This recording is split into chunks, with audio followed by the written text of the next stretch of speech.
Bonjour à toutes et à tous, soyez les bienvenus à l'écoute d'RFI, Radio France Internationale en direct de Paris, il est 18h. Le journal en français facile. Adrien Delgrange. Au sommaire de cette édition, le couvre-feu à Los Angeles. Il est interdit de sortir la nuit dans certains quartiers de cette grande ville de Californie, manière pour les autorités d'essayer de calmer la colère des manifestants.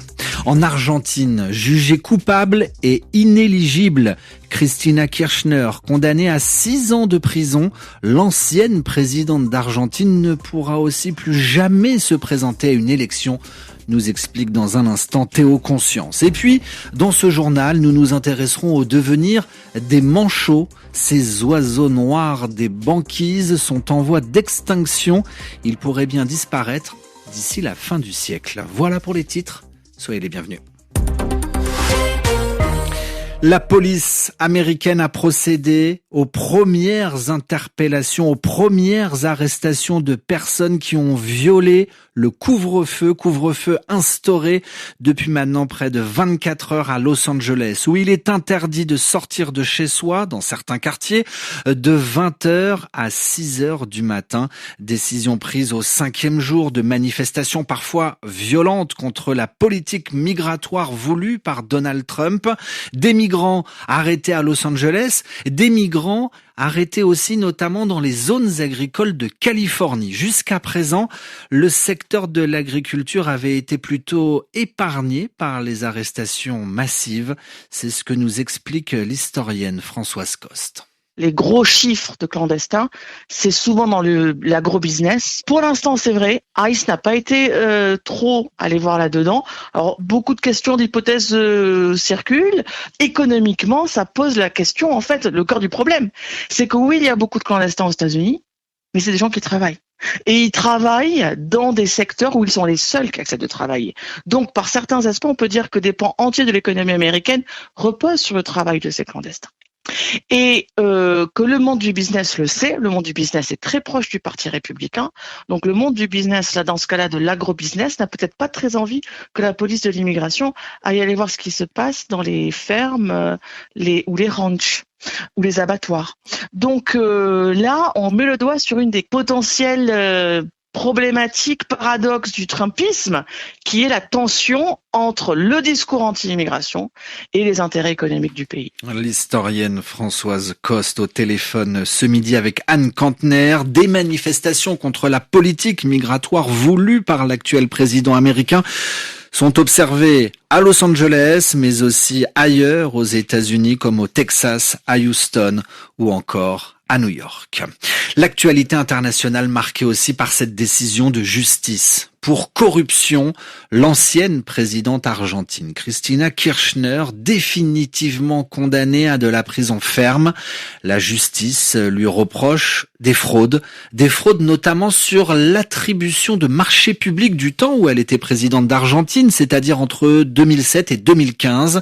Cristina Kirchner, aujourd'hui âgée de 72 ans, a été condamnée à 6 ans de prison. Elle a quelques jours pour se rendre. Elle a aussi été condamnée à l'interdiction de se présenter à une élection. Théo Conscience, bonjour. Bonjour Adrien, bonjour à tous. L'ancienne chef d'État n'est pas du tout d'accord avec ce jugement. Elle se dit innocente. Oui, depuis le début de cette affaire, Cristina Kirchner se dit victime d'un procès politique. Elle l'a répété hier devant les militants venus la soutenir. Le verdict était écrit à l'avance. L'ancienne présidente a notamment dénoncé les liens suspects entre les juges en charge de l'affaire, ses adversaires politiques et certains milieux d'affaires. 2 fois présidente, 1 fois vice-présidente, Cristina Kirchner restait la principale opposante à Javier Milei. Hier, le président argentin a salué la décision de la Cour suprême. Avec cette condamnation, Cristina Kirchner ne pourra pas être candidate au Parlement de la province de Buenos Aires au mois de septembre, comme elle l'avait annoncé. Elle est également condamnée à 6 ans de prison et elle a 5 jours pour se rendre à la justice.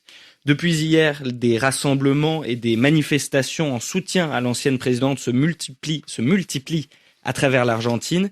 Et la CGT, la principale centrale syndicale du pays, s'est déclarée en état d'alerte. Elle n'exclut pas d'appeler à une grève générale. Merci Théo. Théo Conscience dans votre journal en français facile. RFI à Paris, 18h05. Le journal en français facile.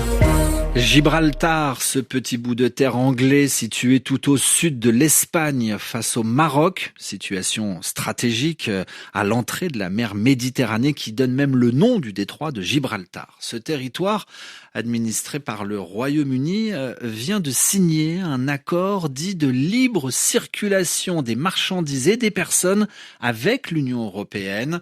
Le sujet n'avait pas été tranché depuis le Brexit. Cet accord a pour but de supprimer toutes les barrières physiques, les vérifications, les contrôles sur les personnes et les biens circulant entre l'Espagne et Gibraltar, viennent de préciser Bruxelles et Londres dans un communiqué commun. C'est un oiseau de couleur noire avec un bec jaune. Il mesure environ 1 mètre de hauteur. Il vit sur la banquise, le manchot empereur. Son espèce est menacée. Les manchots empereurs pourraient disparaître bien plus vite que prévu. C'est la conclusion publiée aujourd'hui par des scientifiques britanniques. Première cause de cette baisse du nombre de manchots, Juliette Pietraszewski, le réchauffement climatique. C'est grâce à des images satellites récentes de l'Antarctique que les scientifiques sont parvenus à ce triste constat. En 15 ans, le nombre de manchots a diminué de 22%. Le chercheur Peter Fretwell a dirigé l'étude pour le British Antarctic Survey. C'est un indicateur inquiétant qui montre que les choses ne tournent pas bien. Et si ce qu'on a constaté se confirme sur le reste du continent, ce sera encore plus grave. Avec le dérèglement du climat, la glace sous les pattes des manchots se réduit.